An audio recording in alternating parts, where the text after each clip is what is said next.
Asiphinde sinibingelele sinamukele ngaphansi kwe-YouTube channel uSiba lukaZulu.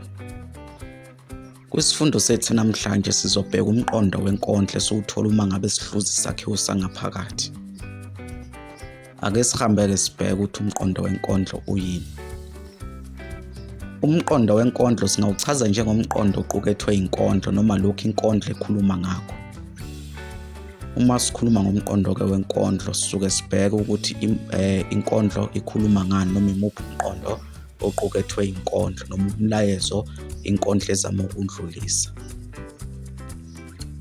Zimbili-ke iy'nhlobo esinazo.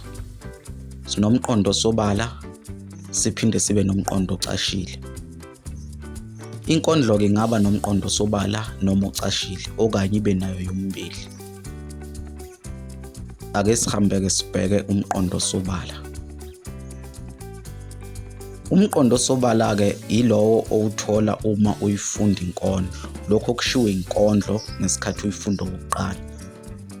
Uma ngabe-ke sikhuluma ngomqondo osobala sisuke sibheka nje lokho kusuke kushiwo inkondlo noma lokho kushiwo imbongi ngaphandle kokuthi inkondlo size siyijulele. Sisuke sithatha amagama njengoba enjalo asetshenzisiwe siwaqonda njengoba enjalo ngaphandle kokuthi size siwajulele sifune incazelo yawo ecashile. Njengamafuphi singasho ukuthi umqondo osobala iloko kushiwo ngqo inkondlo noma imbongi. Ake sithathe nasi isibonelo. Sizothatha ibinzana elithi kungcole itafula.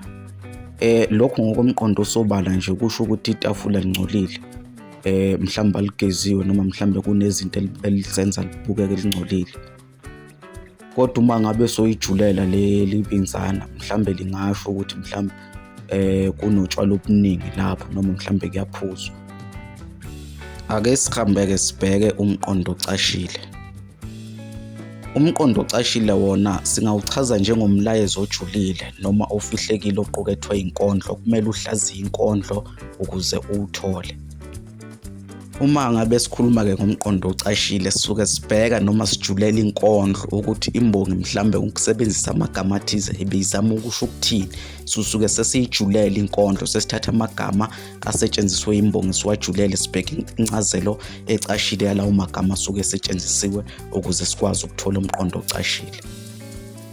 Kumqondo ocashile umbhalo engakhuluma ngombala omhlophe kodwa engaqondile ukuchaza umbala omhlophe kodwa mhlambe esuke ezama ukuveza abantu abayingcwele noma abalungile abangenasono.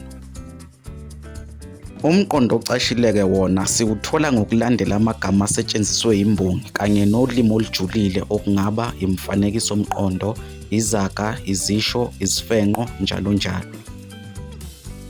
Uma ngabe-ke sihluza inkondlo mhlawumbe sibheke umqondo ocashile siyaye silandele amagama asuke esetshenziswe imbongi mhlawumbe okungaba izaga, izisho nezifenqo. Sizama ukubheka incazelo efihlekile yalawo magama asuke esetshenziswe imbongi ukuze sikwazi ukuthola umqondo ocashile. Ake sithathe nasi isibonelo. Mhlawumbe imbongi ingakhuluma ngamagagasi kodwa ingaqondile wona ngqo amagagasi. Mhlawumbe imbongi lapho isuke iqonde mhlawumbe ukusho izikhathi ezinzima empilweni noma umzimba esuke ibhekene nabo ngokusebenzisa amagagasi. Mhlawumbe ngamafuphi umqondo ocashile singasho ukuthi umlayezo ojulile noma ofihlekile eswetshulelwa inkondlo.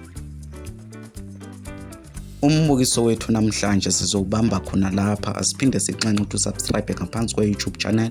Usho ukuphala kwakho lapha kuma-comment. Uphinde ulike nevidiyo yethu namhlanje. Uze kube ngokuzayo siyavalelisa.